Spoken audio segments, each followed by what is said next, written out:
Advaita Chandra Jaya Gaura Bhakta Vrinda.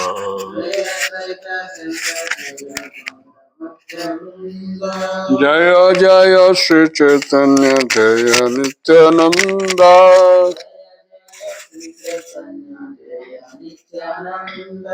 Jaya Advaita Chandra Jaya Gaura Bhakta Vrinda.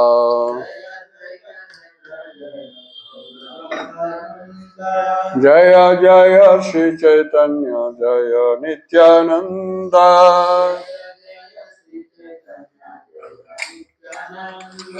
Jaya Advaita Chandra Jaya Gaura Bhakta Vrinda.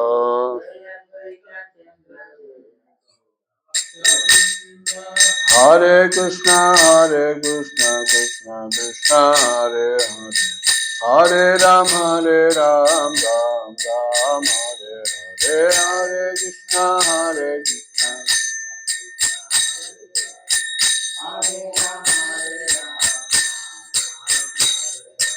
Hare Krishna Hare Krishna Krishna Krishna Hare Hare, Hare Ram Ram Ram Hare Hare, Hare Krishna Hare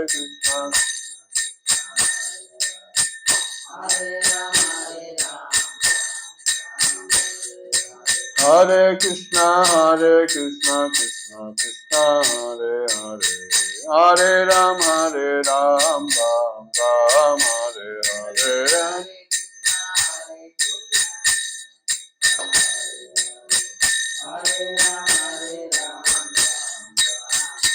Jayo Radha Madhava Radha Madhava Radhe,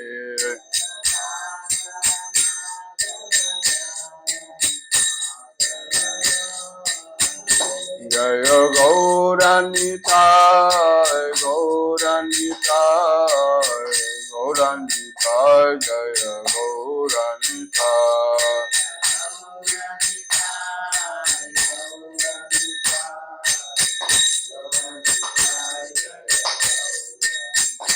Jaya Jaya Prabhupada Prabhupada Prabhupada Prabhupada, Jaya Jaya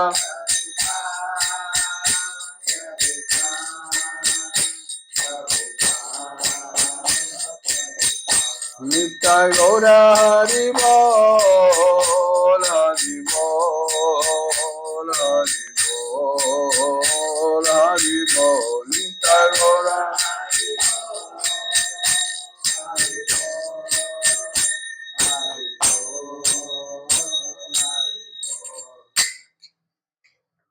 Om Namo Bhagavate Vasudevaya.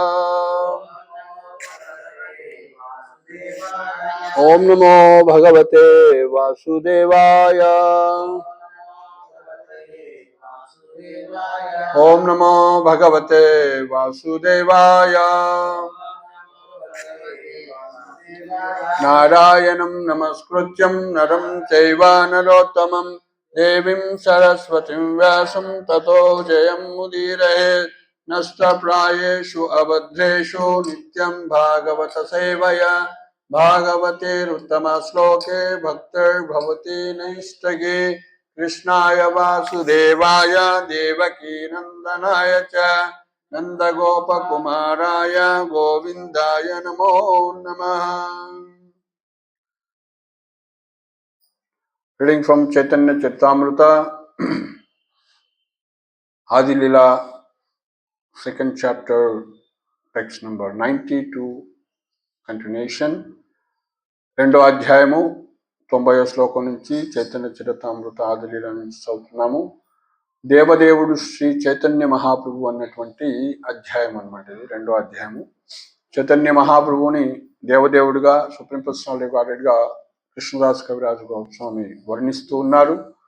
So ఆయన వివిధ పురాణాల నుంచి, ఉపనిషత్తుల నుంచి coat చేశారు. తర్వాత మరి ఆ యొక్క దేవదేవుడు శ్రీకృష్ణుడు అని చెప్పి మళ్ళీ భాగవతం నుంచి ప్రూవ్ చేశారు. తర్వాత చైతన్య మహాప్రభు ఆ యొక్క శ్రీకృష్ణుడే స్వయంగా చైతన్య మహాప్రభుగా అవతరించాలని ప్రూవ్ చేశారు. ఆ కంటిన్యూషన్ లో భాగంగా 89లో ఒక దీపము నుండి పలు ఇతర దీపాలను వెలిగించినప్పుడు ఆ ఒక్క దీపమే మూలమైనదని నేను భావిస్తాను. దీపహైతే ఐచే బహు దీపేర జ్వలన మూల ఏక దీపతాః కలియే గణన. భాష్యము. విస్తారాలు తమ మూలానికి అన్ని విధాలుగా సమానమై ఉంటాయి కనుక విష్ణుతత్వము దీపం వంటిదని బ్రహ్మ సంహితలోని 5వ అధ్యాయం 46వ శ్లోకంలో పలికబడింది. వెలిగే దీపము అసంఖ్యాకమైన ఇతర దీపాలను వెలిగిస్తుంది. ఆ దీపాలన్నీ అల్పమైనవి కాకపోయినా ఏ దీపము నుండి అయినా అవి వెలిగింపబడినాయో, ఏ దీపము నుండి అయితే అవి వెలిగించబడినాయో దానిని మూలమైనదిగా తప్పక భావించవలసి ఉంటుంది. రెప్యుటేషన్. ఆ దీపాలన్నీ అల్పమైనవి కాకపోయినా, అంటే సమానమే అయినప్పటికీ కూడా, ఏ దీపము నుండి అయితే అవి వెలిగించబడినాయో దానిని మూల దీపంగా తప్పక భావించవలసి ఉంటుంది. అదేవిధంగా భగవంతుడు విష్ణుతత్వ అంశాలుగా విస్తరించినప్పుడు అవన్నీ సమాన శక్తిమంతములే అయినప్పటికీ ఆదిశక్తిమంతుడైన భగవంతుణ్ణి మూలంగా భావించాలి. ఈ ఉపమానమే శివుడు, బ్రహ్మ వంటి గుణావతారాలకు కూడా వర్తిస్తుంది. శంభోస్తు తమో అధిష్టానత్వాత్ కజ్జలమయ సూక్ష్మదీప శిఖాస్థానీయస్య నతథా సామ్యం అని జీవగోస్వామి అన్నారు. అంటే శివుడు తమో గుణాధిపతి కనుక శంభుతత్వము కొడిగట్టిన దీపం వంటిది. అట్టి దీపము నుండి కాంతి తక్కువగా వస్తుంది కనుక విష్ణుతత్వ శక్తి శంభుతత్వ శక్తితో సమానము కాదు. శంభోస్తు తమో అధిష్టానత్వాత్ కజ్జలమయ సూక్ష్మదీప శిఖాస్థానీయస్య తథా సామ్యం. నెక్స్ట్ 90. అదే రీతిగా శ్రీకృష్ణుడే సకల కారణాలకు, సకల అవతారాలకు కారణుడు. సమస్త వ్యాఖ్యానాలను ఖండించే మరొక శ్లోకాన్ని వినండి. కువాఖ్యానాలు. తైచే సభ అవతారే కృష్ణ సే కారణ హార ఏక శ్లోక సున కువ్యాఖ్యాన ఖండన. ఇంకొక కువాఖ్యానం అంటే వేరే కృష్ణుడే మూలమని ఎవరైనా తర్కాలు కువ్యాఖ్యానాలు చేస్తే వాటిని కూడా ఖండించడానికి ఒక శ్లోకం చెప్తున్నారు. 91 శ్లోకంలో, 92 శ్లోకంలో అత్ర సర్గో విసర్గచ్చ స్థానం పోషణమూతయః మన్వంతరేషాను కదా నిరోధో ముక్తిరాశ్రయః దశమస్య విశుద్ధ్వర్ధం నవానామిహ లక్షణం వర్ణయంతి మహాత్మనః సూతేనార్థేన చాంజసా. ఇచ్చట శ్రీమద్ భాగవతంలో 2వ స్కందము 10వ అధ్యాయము 1-2 శ్లోకాల్లో ఇవి వివరించారన్నమాట. యొక్క భాగం యొక్క దశమ లక్షణాలు, 10 లక్షణాల గురించి ఇక్కడ చెప్తున్నారు. ఇచ్చట శ్రీమద్ భాగవతంలో 10 విషయాలు వివరించబడ్డాయి. 1, బ్రహ్మాండ తత్వముల సృష్టి. 2, బ్రహ్మదేవుడు చేసిన సృష్టి. 3, సృష్టి సంరక్షణము. 4, శ్రద్ధావంతులకు ఇవ్వబడిన ప్రత్యేకమైన అనుగ్రహము. 5, కార్య ప్రేరణము. 6, ధర్మపాలకులైన జనుల విద్యుక్త ధర్మాలు. 7, భగవద్ అవతారముల వర్ణనము. 8, సృష్టి పరిసమాప్తి. 9, స్థూల సూక్ష్మ అస్తిత్వం నుండి ముక్తి. 10, చరమాశ్రయము భగవంతుడు అనే విషయము. ఈ 10వ విషయమే మిగిలిన అన్నింటికీ ఆశ్రయము. దశమస్య విశుద్ధ్యర్థం నవానామిహ లక్షణం. ఈ 10వ విషయమే మిగిలిన అన్నింటికీ ఆశ్రయము. ఈ చరమాశ్రయాన్ని మిగిలిన 9 విషయాల నుండి వేరుపరచడానికే మహాజనులు ఆ 9 స్తోత్రముల ద్వారా, ప్రత్యక్ష వివరణల ద్వారా ప్రత్యక్షముగాను పరోక్షంగాను వివరించారు. వివరణ భాష్యము. శ్రీమద్ భాగవతము 2.10.1-2 నందలి ఈ శ్లోకాలు దీనిలో వర్ణించబడిన దశ లక్షణాలను తెలియజేస్తున్నాయి. వీటిలో పదివాది పదివాది అయినటువంటి వస్తువు మిగిలిన 9 వస్తువుల నుండి మిగిలిన 9 ఆ వస్తువు నుండి ఉత్పన్నమైన విభాగాలు. వీటిలో 10వది వస్తువు, మిగిలిన 9 వస్తువులు ఆ మొదటి వస్తువు నుండి 10వ వస్తువు నుండి ఉత్పన్నమైన భాగాలు అని చెప్తున్నారు అన్నమాట. అంటే 10వదే మూలము, దాని నుంచి మిగతా వచ్చా లేదా 10 కోసమే ఈ 9 ఉన్నాయి అని చెప్తున్నారు. సర్గ ఆ యొక్క 10 ఏంటంటే అత్ర సర్గో విసర్గచ్చ స్థానం పోషణం ఊతయ మన్వంతర ఈశానుకత నిరోధ ముక్తి ఆశయ అని చెప్తూ మొదటిది సర్గ. సర్గ అంటే ఏంటి?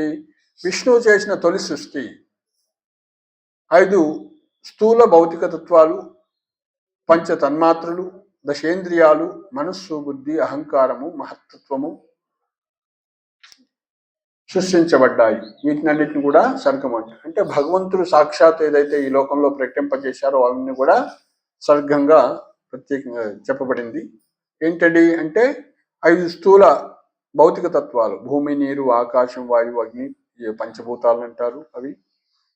రెండోది పంచ తన్మాత్రలు.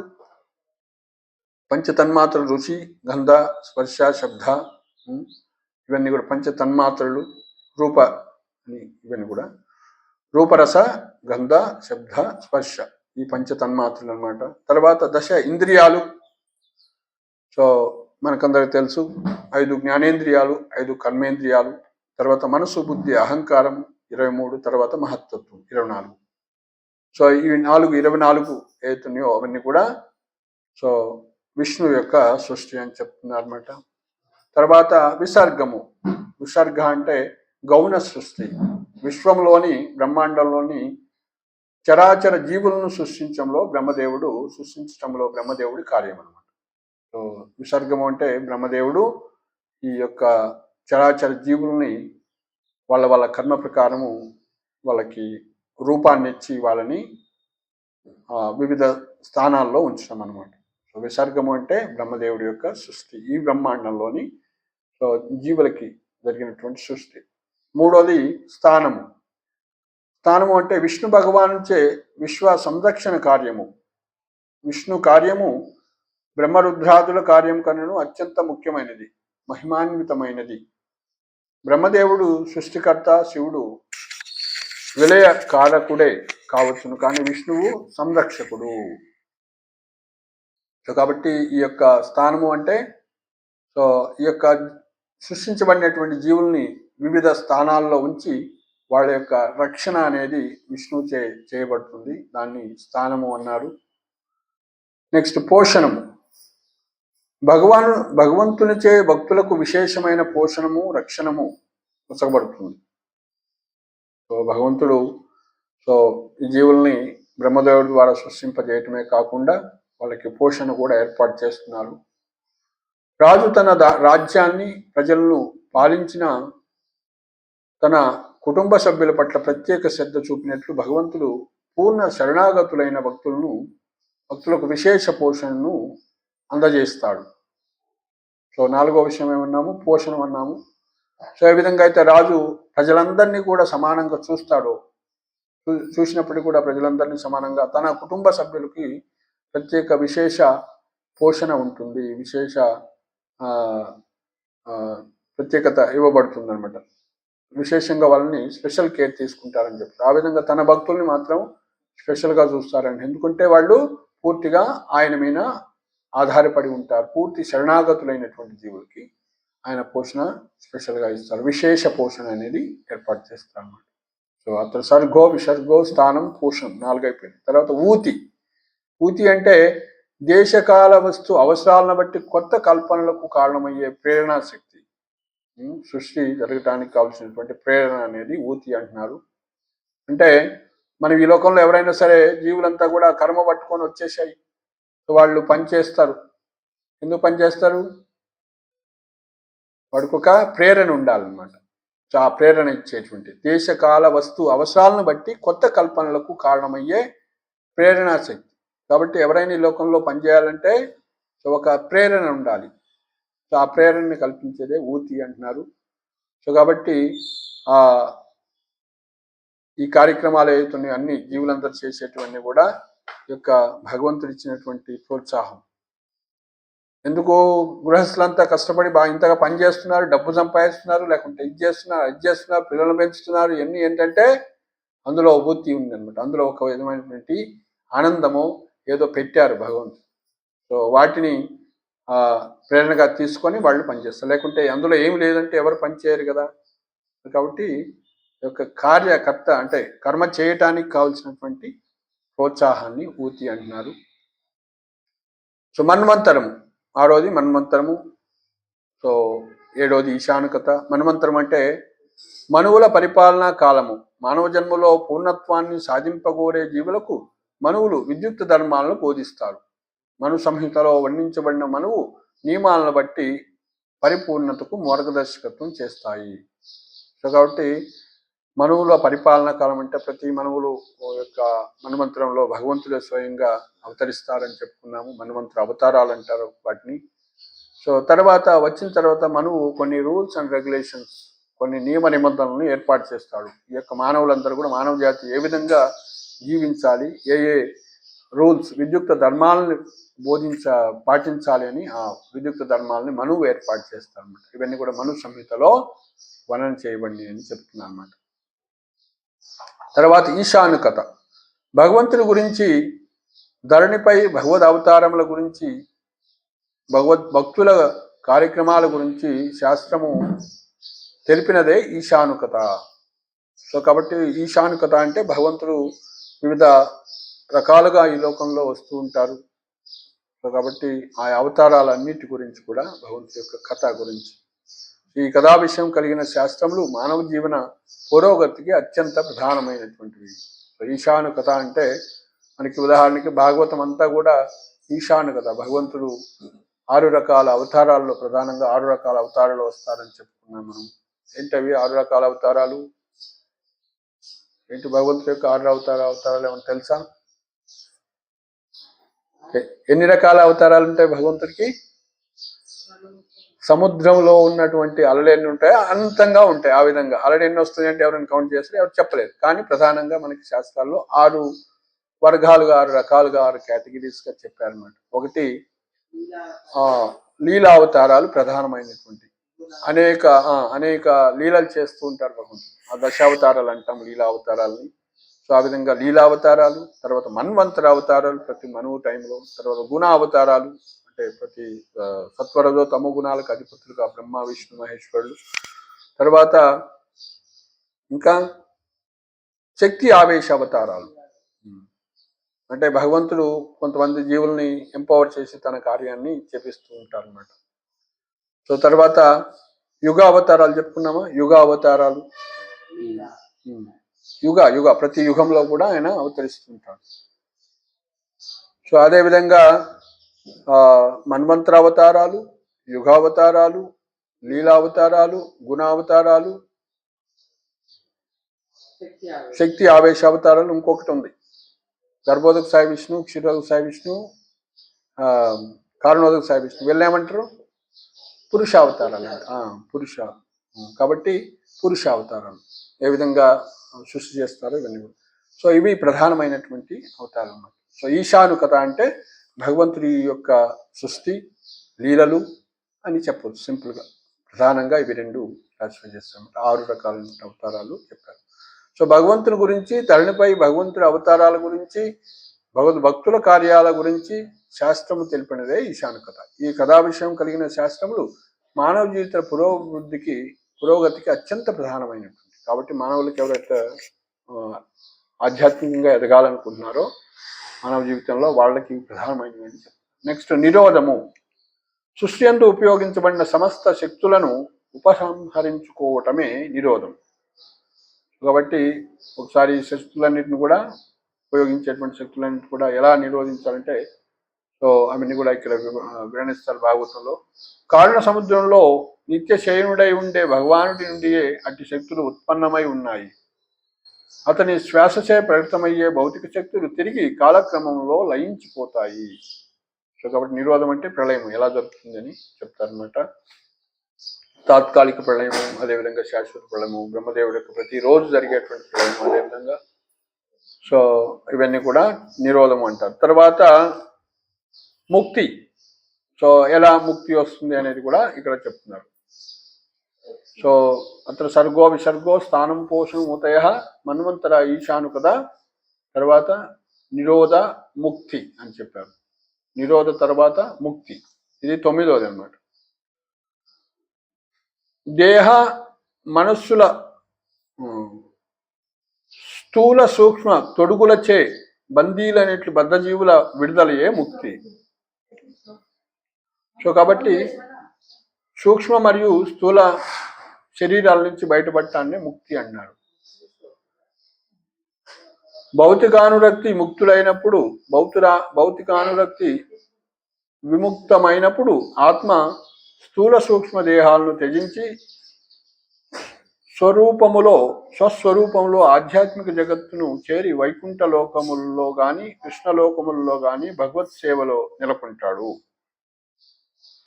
ఆత్మ తన నిజస్థితిలో నిలిచినప్పుడు ముక్తుడైనట్లు చెప్పబడతాడు.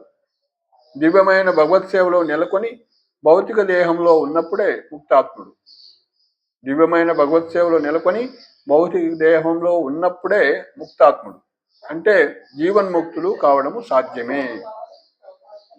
సో కాబట్టి ముక్తులు అంటే ఈ లోకంలో ఉండి కూడా మనం ఎప్పుడైతే భక్తిలో పూర్తిగా నిమగ్నం అవుతామో, సో మన యొక్క భక్తి చేస్తున్నట్లయితే, మన స్వరూప భక్తి గురువు ఇచ్చినటువంటి సేవ చేస్తున్నట్లయితే, ముక్తి హిత్వ అన్యధారూపం స్వరూపేణ వ్యవస్థతి అంటే మన యొక్క భక్తియుక్త కార్యక్రమాలు చేస్తున్నట్లయితే మనం ముక్త స్థితిలో ఉన్నట్లే అని చెప్తున్నారు. నెక్స్ట్ అల్టిమేట్గా ఆశ్రయము. దివ్య పదార్థము ఎవరి నుండి సమస్తము దివ్య పరమార్థము. ఆశ్రయం అంటే దివ్య పరమార్థము అంటే ఎవరి నుండి సమస్తము ఉత్పన్నమవుతుందో, ఎవరి పైననే సమస్తము ప్రతిష్ఠితమవుతుందో, విలయానంతరము సమస్తము ఎవరి అందే లీనమవుతుందో అతడే ఆశ్రయము. సమస్తానికి మూలము ఆధారము అతడే. వేదాంత సూత్రాల్లో చెప్పబడినట్లు అతతో బ్రహ్మ జిజ్ఞాస జన్మాద్యశ్యత ఆశ్రయమే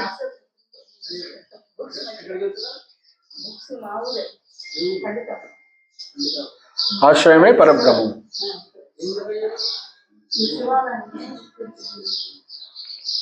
అటువంటి పరబ్రహ్మమే ఆశ్రయమని శ్రీమద్భాగవతం ప్రత్యేకంగా వివరిస్తుంది. శ్రీకృష్ణుడే అట్టి ఆశ్రయము కనుక కృష్ణ సంబంధ విజ్ఞానాన్ని అధ్యయనం చేయటమే గొప్ప జీవితావసరము. కృష్ణ భగవానుడే సకల రూపాలకు సృష్టులకు ఆశ్రయమని శ్రీమద్భాగవతం అంగీకరించింది. ఎందుకంటే అతడే సమస్తానికి చరమ మూలము, సర్వులకు పరమ లక్ష్యము అయి ఉన్నాడు. సో ఈ విధంగా మరి ఏంటయ్యా ఆశ్రయము, ఎవరయ్యా అంటే శ్రీకృష్ణుడే సర్వ ఆశ్రయము అని చెప్తున్నారన్నమాట. సో మానవ జన్మ వచ్చిన తర్వాత సో కృష్ణ సంబంధ విజ్ఞానాన్ని అధ్యయనం చేసి మనం భగవంతుడితో ఉన్నటువంటి సంబంధాన్ని తెలుసుకొని సో యొక్క మన సేవలో భక్తియుక్త సేవలో నిమగ్నమైనప్పుడు అభిధేయ సంబంధ అభిధేయ ప్రయోజనం, కృష్ణ ప్రయోజనం, కృష్ణుని చేరుకోవటం అనేది, ఆనందాన్ని పొందటం అనేది జరుగుతుంది అనమాట. సో ఇదే పరమ లక్ష్యం అని చెప్పారు. ఇక్కడ రెండు వేర్వేరు తత్వాలను చక్కగా గమనించాలి. ఇందులో ఒకటి ఆశ్రయతత్వము, సో అంటే ఆశ్రయమును వసిగేది. రెండోది ఆశ్రిత తత్వము, ఆశ్రయాన్ని కోరే ఆశ్రితులు. ఆశ్రిత తత్వము ఆశ్రయతత్వము ఆధీనంలో నెలకొని ఉంటుంది. ఆశ్రిత తత్వం అంటే రెండోది అనమాట. అదేంటంటే ఆశ్రయతత్వము ఆధీనంలో ఉంటుందంట. శ్రీమద్ భాగవతం నందలి తొలి 9 స్కందాల్లో వివరించబడిన 9 లక్షణాలు అంటే సృష్టి నుండి ముక్తి వరకు అన్నీ కూడా ఆశ్రిత తత్వాలే. అవి ఆశ్రయాన్ని తీసుకుంటాయి ఒక చోట. పురుషావతారాలు, అవతారాలు తటస్థ శక్తి అంటే జీవులు, బాహ్య శక్తి భౌతిక జగత్తు ఈ కోవలోకే వస్తాయి. మరి ఏంటవి ఆశ్రితత్వాలు అంటే పురుషావతారాలను కూడా ఆశ్రితత్వాలే, అవతారాలను కూడా ఆశ్రితత్వాలే, తటస్థ శక్తి జీవులు కూడా ఆశ్రితత్వాలే, బాహ్య శక్తి భౌతిక జగత్తు కూడా ఆశ్రితత్వమే. కానీ శ్రీమద్ భాగవతం నందు స్తుతులు ఆశ్రయతత్వమైన శ్రీకృష్ణ భగవానుని లక్షించి ఉన్నాయి. సో ఇక్కడ శ్రీమద్ భాగవతంలో ఉన్నటువంటి స్తుతి అంతా ఎట్లా ఉంటుందంట, ఆశ్రయతత్వమైనటువంటి ఎవరు ఆశ్రయతత్వము శ్రీకృష్ణుడు, ఆశ్రయతత్వమైన శ్రీకృష్ణ భగవాను లక్షించి ఉన్నాయి అని చెప్పి. కాబట్టి భాగవతం అంతా కూడా కృష్ణుణ్ణి గ్లోరిఫై చేస్తుంది, ఆశ్రయ తత్వాన్ని గ్లోరిఫై చేస్తుంది, ఆశ్రిత తత్వాన్ని కాదు ఆశ్రయ తత్వాన్ని అని చెప్తుంది అన్నమాట.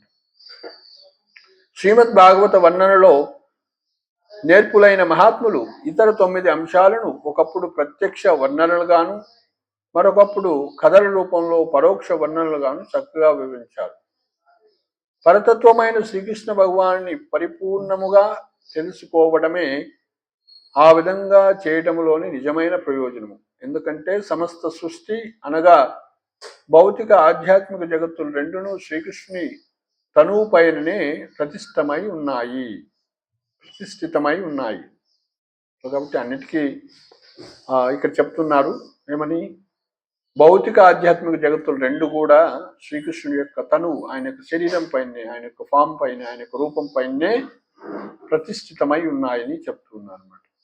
కాబట్టి సర్వ ఆశ్రయం ఎవరంటే శ్రీకృష్ణుడు. ఆ విషయాలు దశమస్య విశుద్ధర్థం నవానామిహ లక్షణం వర్ణయంతి మహాత్మన సూతేనార్థేన ఛాందస. ఇది చాలా ప్రధానమైనటువంటి ఇంపార్టెంట్ శ్లోకము. శ్రీమద్ భాగవతంలో 10 లక్షణాలను వివరిస్తుంది. భాగవతం యొక్క మహాపురాణానికి ఉన్నటువంటి 10 లక్షణాలు ఇక్కడ చెప్పారు. నెక్స్ట్ 93 ఆశ్రయ జానితే కహి ఏన నవ పదార్థ ఏన వేర ఉత్పత్తి హేతు ఆశ్రయార్థ. సమస్తము యొక్క చరమాశ్రయాన్ని గురించి స్పష్టంగా తెలుసుకోవటానికే నేను ఇతర 9ని వివరించాను. ఈ 9 ఉత్పత్తి హేతువే చక్కగా వాటి ఆశ్రయం అని చెప్పబడుతుంది. కృష్ణ ఏక సర్వాశ్రయ కృష్ణ సర్వధామ కృష్ణేర శరీరే సర్వ విశ్వేశ్వర విశ్రామ.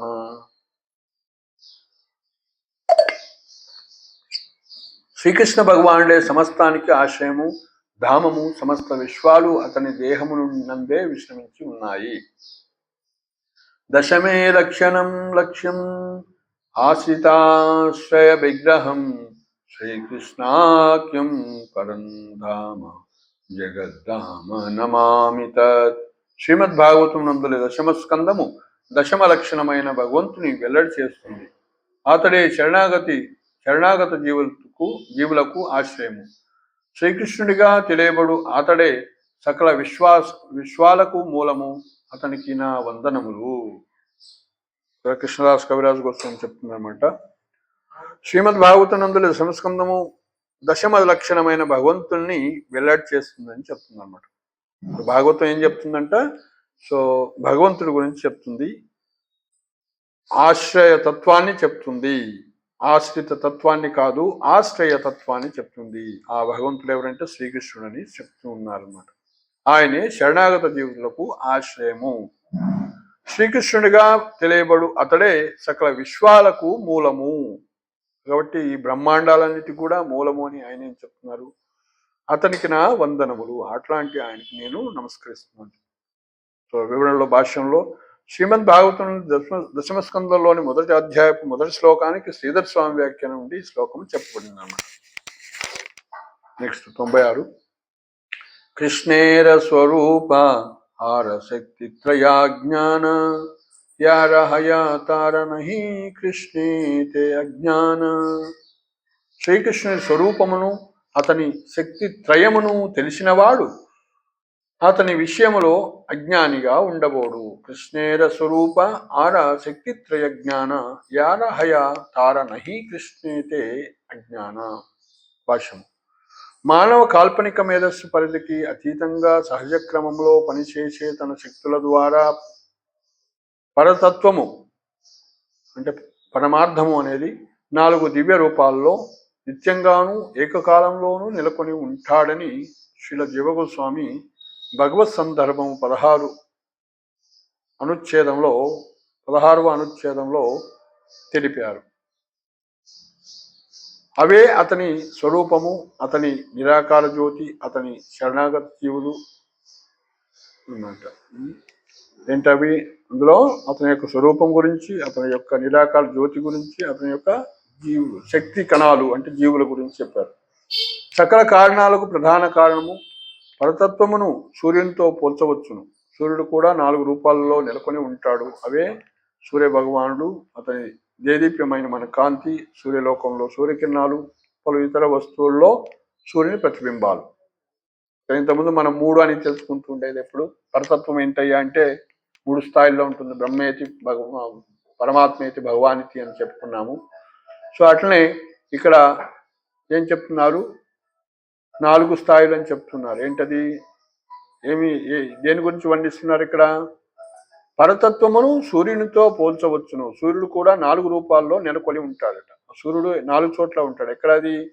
సో సూర్య భగవానుడు స్వయం, అదేవిధంగా అతని దేదీప్యమైనటువంటి కాంతి, అదేవిధంగా సూర్యలోకములో సూర్యకిరణాలు. సో ఆయన దేదీప్యమైనటువంటి కాంతి అంటే సూర్య గోళం అని చెప్పవచ్చు. తర్వాత సూర్యలోకంలో సూర్యకిరణాలు అంటే అక్కడ ఇక్కడ అన్ని చోట్ల కూడా కిరణాలు ఉంటాయి. నెక్స్ట్ పలు ఇతర వస్తువుల్లో సూర్యుని ప్రతిబింబాలు అని చెప్తుంది. 4వ వస్తువు ఏంటి ఇక్కడ ఎక్స్ట్రా చెప్పింది? ప్రతిబింబాలు అని చెప్తుంది. సో పరతత్వపు దివ్య అస్తిత్వాన్ని పరిమితమైన ఉజ్జాయింపు యత్నాలతో రూఢీపరుచుకునే కోరిక ఎప్పటికీ తీరదు. సో కాబట్టి ఆ పరతత్వాన్ని, దివ్య అస్తిత్వాన్ని పరిమితమైన ఉజ్జాయింపు యత్నాలతో రూఢీపరుచుకునే కోరిక ఎన్నటికీ తీరదు. ఎందుకంటే అతడు మన పరిమితమైన కాల్పనిక మనస్సుకు అతీతుడు. భగవత్ శక్తులు మన చిన్న బుర్రలకు అందవని న్యాయబద్ధమైన సత్యాన్వేషణతో మనము ఒప్పుకోవాలి. అంతరిక్ష అన్వేషణ ప్రపంచంలోని ప్రముఖ శాస్త్రవేత్తలందరికీ గొప్ప పనిని కల్పిస్తుంది. ఆయన భౌతిక సృష్టి యొక్క ప్రాథమిక జ్ఞానానికి సంబంధించిన అసంఖ్యాక ప్రశ్నలు వారిని భ్రమితులను చేస్తుంటాయి. అటువంటి భౌతిక విజ్ఞానము ఆధ్యాత్మిక జ్ఞానానికి ఎంతో దూరంలో ఉన్నది. కనుక పరతత్వం యొక్క కర్మలు, ఏర్పాట్లు సందేహాలకు అతీతాలు, అచింత్యములై ఉన్నాయి. ఇక్కడ సైంటిస్టుల గురించి చెప్తూ ఉన్నారన్నమాట. భౌతిక సృష్టి యొక్క ప్రాథమిక జ్ఞానానికి సంబంధించిన అసంఖ్యాక ప్రశ్నలు యొక్క శాస్త్రవేత్తలందరినీ భ్రమితులను చేస్తుంటాయంట. అటువంటి భౌతిక విజ్ఞానము, వాళ్ళకు ఉండేటువంటి భౌతిక విజ్ఞానం అవుతుందో ఆధ్యాత్మిక జ్ఞానానికి ఎంతో దూరంలో ఉన్నటువంటి జ్ఞానం అది ఉన్నటువంటిది. కనుక పరతత్వం యొక్క కర్మలు, ఏర్పాట్లు సందేహాలను అతీతములు, అచింత్యములై ఉంటాయి. కాబట్టి ఇవన్నీ కూడా ఈ యొక్క శాస్త్రవేత్తల యొక్క పరిధిలో ఉండవు. వాళ్ళ తాకత్తుకు అతీతంగా ఉంటాయి అని చెప్తారు. అచింత్యము అంటే ఇన్కన్సీవబుల్, వాళ్ళు ఎవరు కూడా కనుక్కోలేరు భగవంతుడి యొక్క ఏర్పాట్లని. నెక్స్ట్, పరతత్వం యొక్క ప్రధాన శక్తులు ఆంతరంగికము, బాహ్యము, తటస్థమని 3 రకాలుగా పేర్కొనబడింది. తన అంతరంగ శక్తి కర్మల ద్వారా మాయా రూపంలో భగవానుడు వైకుంఠ లోకాలని అని పిలువబడే ఆధ్యాత్మిక జగత్తును ప్రదర్శిస్తాడు. అంతరంగ శక్తి కర్మల ద్వారా మూల రూపంలో, మాయా రూపంలో కాదు, మూల రూపంలో భగవానుడు వైకుంఠ లోకాలని పిలువబడే ఆధ్యాత్మిక జగత్తును ప్రదర్శిస్తాడు. అవి భౌతిక జగత్తు ప్రళయము పిమ్మటయు శాశ్వతముగా నెలకొని ఉంటాయి. సో అంతరంగ శక్తి ద్వారా ఏం చేస్తున్నాడు భగవంతుడు? ఆధ్యాత్మిక లోకాలను ప్రకటింపజేశారంటున్నారు. వాటి పేరే వైకుంఠ లోకాలు. నెక్స్ట్, తటశక్తి ద్వారా భగవంతుడు అంశాలైన జీవులుగా విస్తరిస్తాడు. సో ఈ యొక్క జీవులన్నీ కూడా భగవంతుడి యొక్క తటస్థ శక్తి, ఆయనే విస్తరిస్తాడట. సూర్యుడు తన కిరణాల ద్వారా అన్ని దిక్కుల్లో ప్రసరించడం ఇటువంటిదే. సో ఈ లోకంలో సూర్యుడు ఎలా వచ్చేటట్లనే భగవంతుడు తన జీవులుగా ఆయన విస్తరించాడు అని చెప్తున్నాడు. సో అది తటశక్తి. సో మూడవది, బాహ్య శక్తి ద్వారా భగవంతుడు భౌతిక జగత్తును ప్రకటింపజేస్తాడు. సో ఈ యొక్క భౌతిక జగత్తు ఉందో అది కూడా భగవంతుడి యొక్క బాహ్య శక్తి అని చెప్తున్నారు. జీవులు భగవంతుడి యొక్క తటశక్తి అని చెప్తున్నారు. అదేవిధంగా ఆధ్యాత్మిక లోకం ఏదైతుందో అది భగవంతుడి యొక్క అంతరంగిక శక్తి అని చెప్తున్నారు. బాహ్యశక్తి ద్వారా భగవంతుడు భౌతిక జగత్తును ప్రకటిస్తాడు. ఇది సూర్యుడు తన కిరణాలతో పొగమంచును సృష్టించడం వంటిది. భౌతిక జగత్తు కేవలం నిత్యమైన వైకుంఠ స్వభావం యొక్క వికృత ప్రతిబింబమే. సూర్యుడు తన కిరణాలతో పొగమంచును సృష్టించడం వంటిదట. ఏది? ఈ యొక్క భౌతిక జగత్తు. బాహ్యశక్తి ద్వారా భగవంతుడు భౌతిక జగత్తును ప్రకటిస్తాడు. అది సూర్యుడు తన కిరణాలతో పొగమంచును సృష్టించడం వంటిది. సూర్యుడు తన కిరణాలతో పొగమంచును సృష్టిస్తాడా? పొగమంచుని తీసేస్తాడా? ఎలా సృష్టించబడు?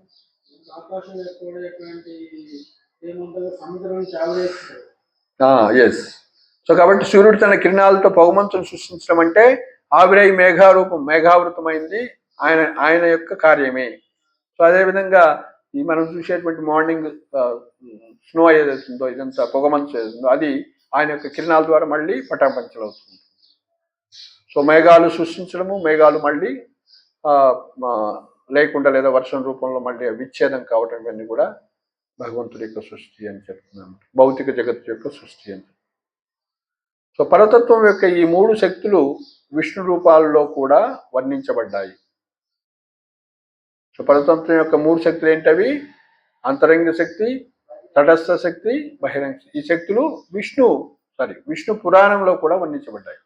జీవుడు గుణములలో అంతరంగ శక్తికి సమానుడని కాగా బాహ్యశక్తి సర్వ కారణాలకు ప్రధానమైన కారణంచే పరోక్షముగా నియంత్రించబడుతుందని అందులో చెప్పబడింది.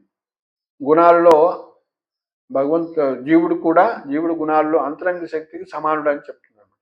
కాబట్టి గుణంలో, క్వాలిటీలో భగవంతుడితో జీవుడు కూడా సమానము. అది మనకి సముద్రంలో నీటి బిందువు సముద్రం అని మనం వేరే చోట విన్నాము. సో ఇక్కడ ఏం చెప్పారు చూద్దాం.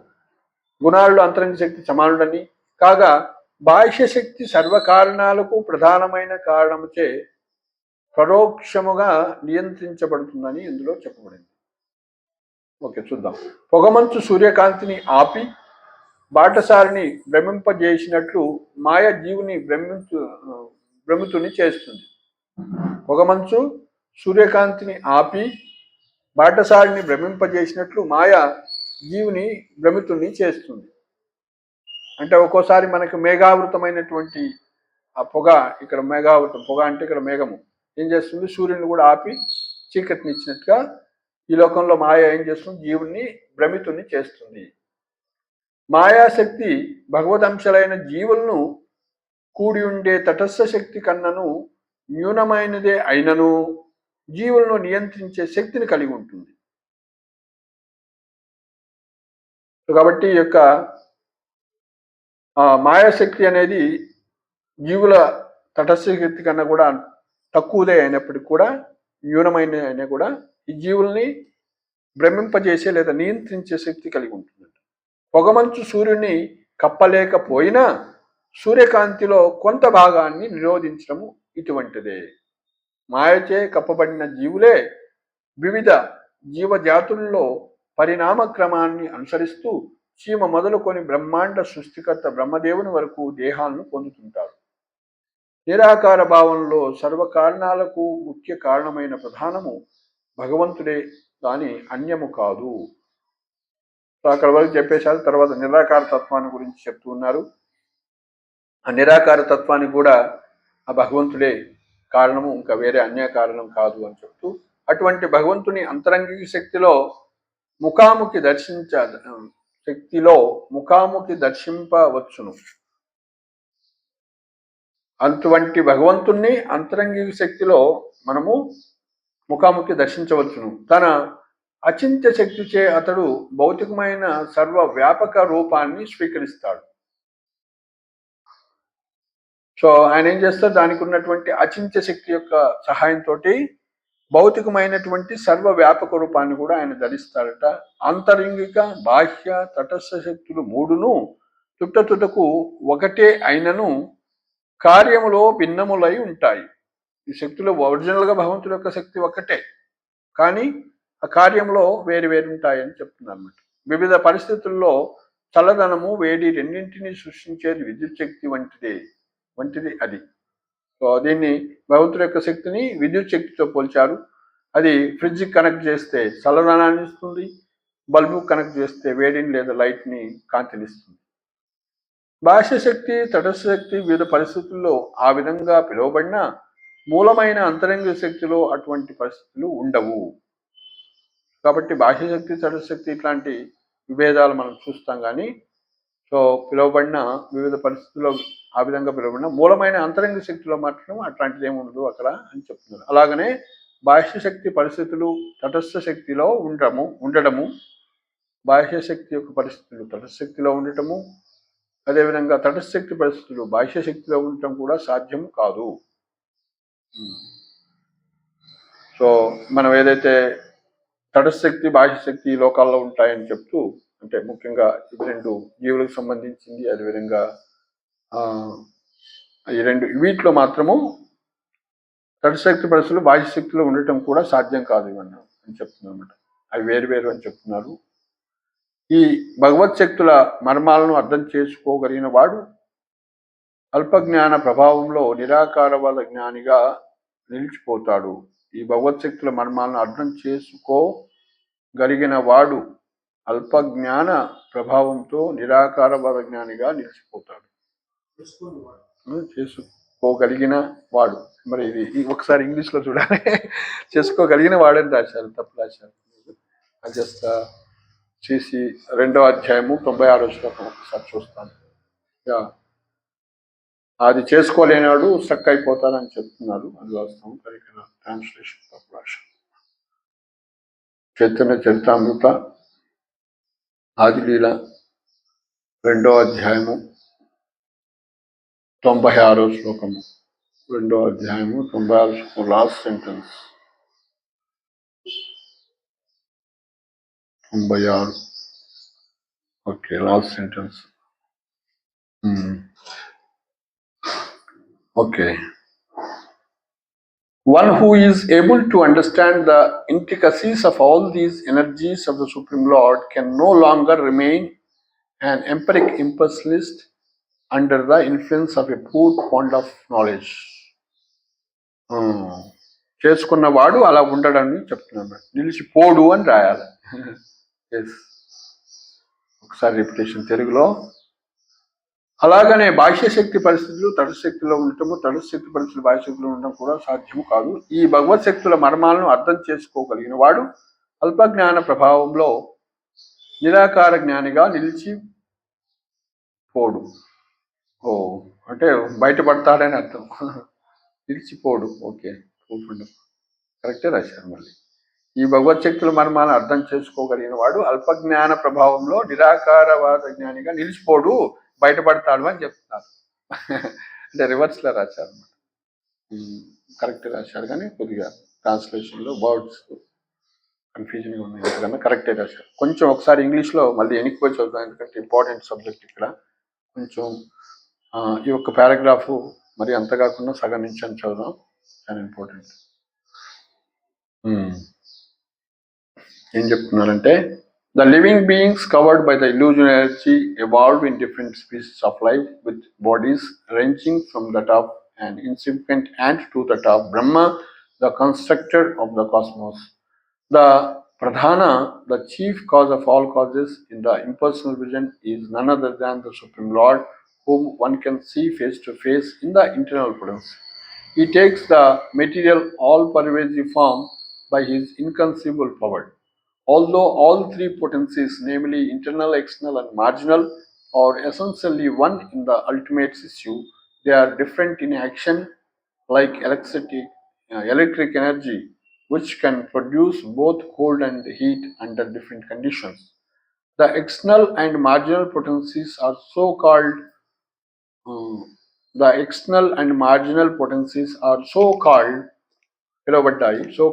under various conditions, but in the original internal potencies there are no such conditions, nor is it possible for the conditions of the external potency to exist in the marginal or vice versa. ఇదే చెప్పారన్నమాట. అటువంటి అంతరంగిక శక్తిలో ముఖాముఖి దర్శించినప్పుడు తన అచింత్య శక్తిచే అతడు భౌతికమైన సర్వవ్యాపక రూపాన్ని స్వీకరిస్తాడు. ఆంతరంగిక బాహ్య తటస్థ శక్తులు మూడును తుట్టతుట్టుకు ఒకే అయినను కార్యములో భిన్నములై ఉంటాయి. వివిధ పరిస్థితుల్లో చలదనము, వేడి రెండింటినీ సృష్టించే విద్యుత్ శక్తి వంటిదే అది. బాహ్యశక్తి తటశక్తి వివిధ పరిస్థితుల్లో ఆ విధంగా పిలువబడిన మూలమైన ఆంతరంగిక శక్తులు అటువంటి పరిస్థితులు ఉండవు. అలాగనే బాహ్యశక్తి పరిస్థితులు తటస్థశక్తిలో ఉండటము, తటస్థశక్తి పరిస్థితులు బాహ్యశక్తిలో ఉండటం కూడా సాధ్యం కాదు. ఈ భగవత్ శక్తుల మర్మాలను అర్థం చేసుకోగలిగిన వాడు అల్పజ్ఞాన ప్రభావంలో నిరాకార జ్ఞానిగా నిలిచిపోడు అని చెప్తున్నారు. ఓకే, నెక్స్ట్ మనం ఫిలాసఫీ ఎక్కువ కాకుండా కొంచెం ముందు పోదాం, ట్రై చేద్దాం. లేకుంటే కొన్ని చదివి ఆప్ చేద్దాం. ఎక్కువైతే ఒక 5-10 నిమిషాలు. దేవదేవుడు శ్రీకృష్ణుడు 6 విలాస రూపాల్లో వివరిస్తాడు. అతనికి ప్రాభవ, వైభవ అనే 2 రకాల రూపాలు ఉంటాయి. ఇప్పుడు చెప్పారనమాట. 6 అని చెప్పాము. 6టికి మళ్ళీ మూలము ప్రాభవ, వైభవం అంటారు. చూద్దాం ఇక్కడ. కృష్ణేర స్వరూపేర హయా షడ్విధ విలాస ప్రాభవ వైభవ రూపే ద్వివిధ ప్రకాశ. దేవదేవుడైన శ్రీకృష్ణుడు 6 విలాస రూపాల్లో విహరిస్తాడు. అతనికి ప్రాభవ, వైభవ అనే 2 రకాలైన రూపాలు ఉంటాయి. సో విలాస రూపము అన్నారు, మళ్ళీ ఇక్కడ ప్రాభవ వైభవం అన్నారు. ఇవి కన్ఫ్యూజ్ చేస్తాయి అన్నమాట. ఇప్పుడు కృష్ణుడు ఉన్నాడు. కృష్ణుడు అందరికీ తెలుసు, ఆయన మూలతత్వం అంటారు. బలరాముడిని ఏ విధంగా మనం స్వీకరించాలి, నారాయణుడు ఏ విధంగా స్వీకరించాలి, ఇలా అనమాట. అదేవిధంగా కృష్ణుడు 16,108గా ఎక్స్పాండ్ అయినప్పుడు వాటిని ఏమంటారు, ఈ 3 ఇక్కడ మనం చూద్దాము. సో ఈ యొక్క విలాస రూపానికి జోడీగా ఇంకొక చోట ప్రకాశ రూపం అని వస్తుంది. ప్రకాశ విలాస. ప్రకాశ వైభవము అంటే స్వయం ప్రకాశం. 16,108గా కృష్ణుడు విస్తరించడాన్ని స్వయం ప్రకాశం అని, ఆయనేగా, ఆయన రూపంలో ఇందులో ఎక్కడ కూడా తేడా ఉండదు. మళ్ళీ ఆయన యూనిటీ ఒకటే అయిపోతుంది, అది ప్రకాశం. ఇక్కడ విలాసము అంటే ఏంటి, ఆయన బలరాముడుగా, నారాయణుడుగా ఆయన యొక్క విలాసాన్ని అంటే వేరు వేరు కొంచెం చేంజ్ ఉంటుంది. చూద్దాం మళ్ళీ వాటిలో విలాసంలో మళ్ళీ ప్రాభవ వైభవ అన్నాడు. చూద్దాం భాష్యం. ఇప్పుడు చైతన్య చరితామృత గ్రంథకర్త అసంఖ్యాక రూపాల్లో శ్రీకృష్ణ భగవానుడి వర్ణన వైపు మళ్ళుతున్నాడు. భగవానుడు ప్రధానంగా ప్రాభవ, వైభవ అనే 2 వర్గాల్లో విస్తరిస్తాడు. ప్రాభవ రూపాలు శ్రీకృష్ణుడి వలె పూర్ణ శక్తిమంతములు కాగా వైభవ రూపాలు పాక్షికంగా శక్తివంతములు. ఇక్కడ వివరించారన్నమాట. ప్రాభవ అనేది కృష్ణుడితో సమానంగా శక్తివంతమైనటువంటివి, వైభవ అనేటువంటి అంత శక్తివంతము కాదు అని చెప్తున్నారు.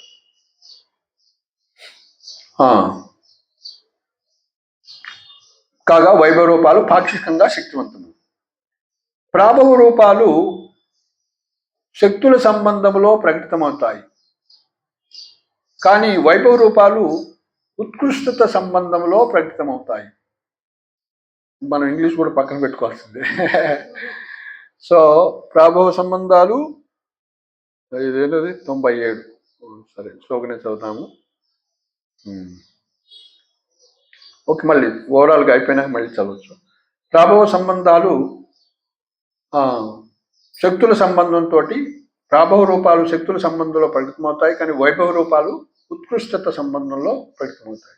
శక్తివంతమైన ప్రాభవ రూపాలు తాత్కాలికములు, నిత్యములని 2 రకాలు. మళ్ళీ ప్రాభవ సంబంధాలు మళ్ళీ తాత్కాలికములు, నిత్యాలు. మోహినీమూర్తి, హంసావతారము, శుక్ల రూపాలు కేవలము తాత్కాలికంగా ఒక ప్రత్యేకమైన కాలం దృష్ట్యా ప్రకటితమయ్యాయి. భౌతిక గణన దృష్ట్యా ఎక్కువ ప్రఖ్యాతి చెందినట్టు ఇతర ప్రాభవ రూపాలు ధన్వంతరి, వృషభదేవుడు, వ్యాసుడు, దత్తాత్రేయుడు, కపిల భగవానుడు, ఇవన్నీ కూడా ఏమన్నారు, ప్రాభవ రూపాలు అని చెప్తున్నారు. అంటే సమాన శక్తి కలిగినటువంటివి అని చెప్తున్నారు. భగవంతుడితో సమాన శక్తి. అందులో కూడా 2 రకాలు. ఒకటి జస్ట్ గ్లిమ్స్, ఒక కార్యం చేసిపోయినవి. అలా కాకుండా ఆల్మోస్ట్ చాలా కార్యాలు చేసినటువంటి అవేంటి, ధన్వంతుడు, వృషభదేవుడు, వాళ్ళు ఒక మొత్తం హోల్ లైఫ్నే ఉండి ఇక్కడ చేశారు లీలలు. ధన్వంతుడు, వృషభదేవుడు, వ్యాసుడు, దత్తాత్రేయుడు కూడా, కపిల భగవానుడు కూడా. భగవంతుడు అంత శక్తిమంతుడు వాళ్ళు, ప్లస్ పూర్ణంగా ఎక్కువ కాలం ఉన్నారు. సో కానీ ఆ యొక్క మోహినీమూర్తి, హంసావతారము జస్ట్ శుక్ల రూపాలు అవుతున్నాయి, అవి జస్ట్ ఒక ఇన్స్టెంట్ కోసం వచ్చినటువంటివి. సో నెక్స్ట్ ఇక వైభవ ప్రకాశములో శ్రీ కూర్మము. వైభవం అంటే ఏంటి, అంత శక్తివంతం కాదని చెప్పుకున్నాము. వైభవ ప్రకాశ రూపాలు కూర్మదేవుడు, మత్స్యమూర్తి, నరనారాయణుడు, శ్రీ వరాహుడు, హయగ్రీవుడు, కృష్ణి గర్భుడు, బలదేవుడిని వైభవ రూపంలో పెట్టేసిందే.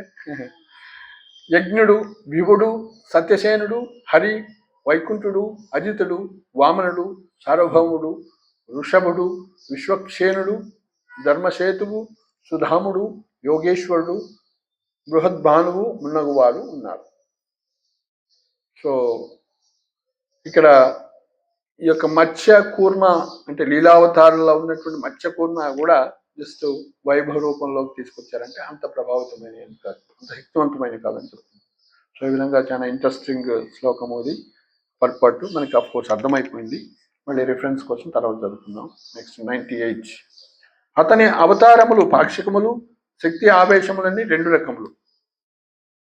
అతడు బాల్యము పౌగండమనే 2 రకాల వయస్సుల్లో గోచరిస్తాడు. మళ్ళీ అక్కడ ఏం చెప్పారు పైన, శ్రీకృష్ణుడు 6 విలాస రూపాల్లో విస్తరిస్తాడు. తనకి ప్రాభవ వైభవ అనే 2 రకాల రూపాలు ఉన్నాయి అని చెప్తూ ఆయన అవతారాల గురించి చెప్తూ, ఒకటి పాక్షికమైంది, రెండవది శక్తి ఆవేశాలని చెప్తున్నారు.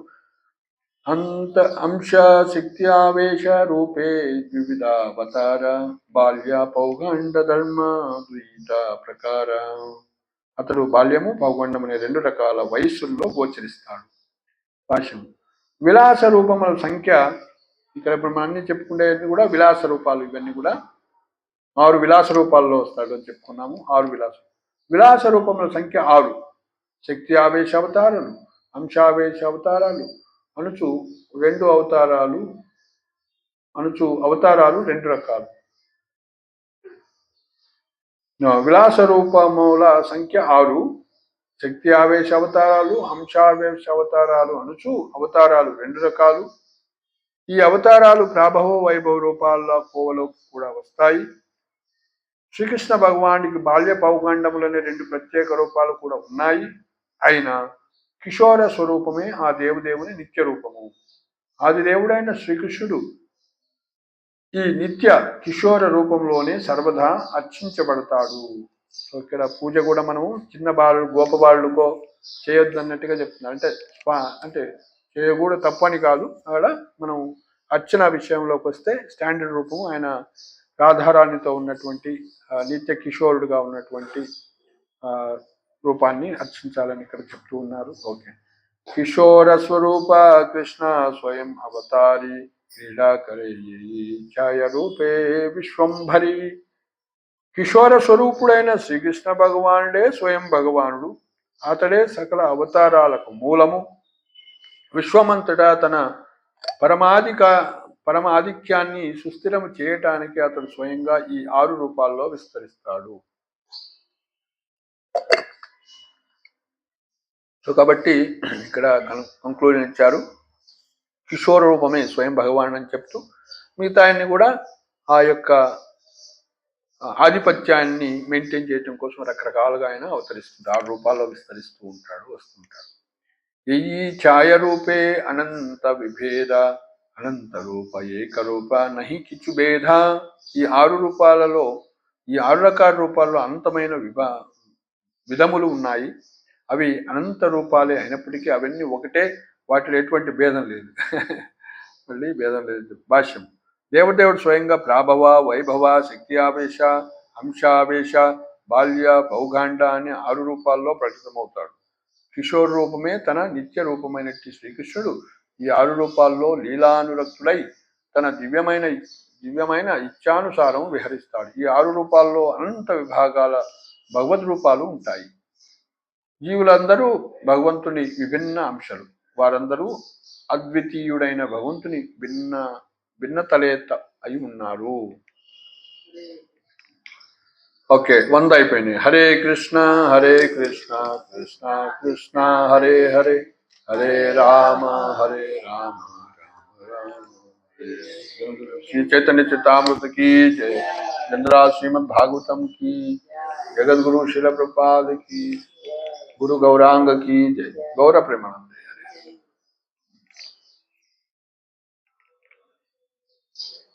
हरे कृष्ण. 54 minutes.